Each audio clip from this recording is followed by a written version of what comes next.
घर से निकलकर गाड़ी में हो सवार हम चल दिए थे बाबा के द्वार। इन्होंने गाड़ी में भजन चला दिए थे, जिसको सुनते सुनाते हम चल दिए थे अपनी मंजिल की ओर। रास्ते में हमें और भी श्रद्धालु मिले, कुछ पैदल थे, कुछ गाड़ी से थे, जो जा रहे थे बाबा के ही द्वार। पहुंचने के बाद हमने लिया सबसे पहले प्रसाद लेने के बाद हम भी इस भीड़ में शामिल हो चुके थे बाबा के दर्शन करने के लिए। भीड़ को चीरते हुए हमने भी बाबा के दर्शन किए, प्रसाद चढ़ाया और भीड़ की वजह से बच्चे बहुत ज़्यादा घबराने लगे थे, जिनको मैं बाहर निकाल कर ले आई थी। बाहर से मैंने दोबारा से बाबा के दर्शन किए, माथा टेका और हम एक साइड आकर खड़े हो गए थे। इनके पापा जी ने बोला कि आप लोग यहीं रहो, मैं और मंदिरों में जाके प्रसाद चढ़ा के आता हूँ।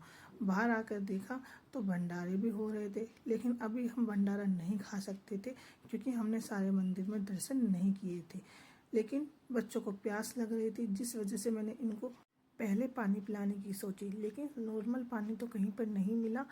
रुआवजा पानी बट रहा था, तो मैंने 2 गिलास रुआवजा पानी लिया। दोनों बच्चों को मैंने पानी पिलाया, जिसको पीकर बेचारे बच्चे बहुत ज़्यादा रिलैक्स महसूस कर रहे थे।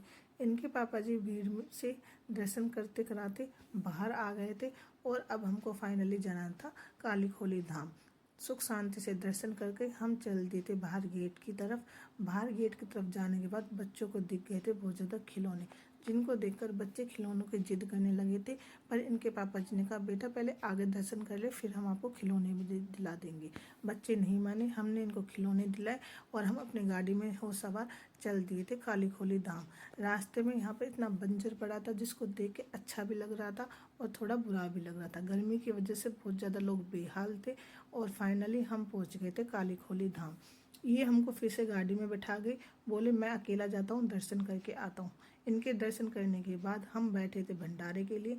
हमने वहाँ पर बैठ के प्रसाद ग्रहण किया और थोड़ी देर बैठ के सुनी हमने वहाँ पर बाबा के भजन। बाबा के भजन सुनने के बाद अब हमें अपने घर की तरफ भी निकलना था, तो हम अपने गाड़ी में वो सवार चल दिए थे अपने घर की तरफ। रास्ते में हमने देखा कि कहीं पर आग लगी हुई है, तो पता चला भिवाड़ी इंडस्ट्री एरिया है, किसी कंपनी में आग लगी हुई है। उसको देखते दिखाते हम शाम को आ गए थे अपने घर। बच्चे और ये बहुत ज़्यादा थक चुके थे और ये सो गए थे। थोड़ी देर आराम करने के बाद मैं उठ चुकी थी और मैंने लगा दी थी अपनी वॉशिंग मशीन, क्योंकि सुबह जल्दी की वजह से कपड़े नहीं धुल पाए थे, तो मैंने धो दिए थे अपने कपड़े और शाम की पूजा करके आज का दिन का किया था समापन। आज का दिन सुख शांति से और बहुत अच्छा बीता। बाय बाय, मिलते हैं नेक्स्ट ब्लॉग में।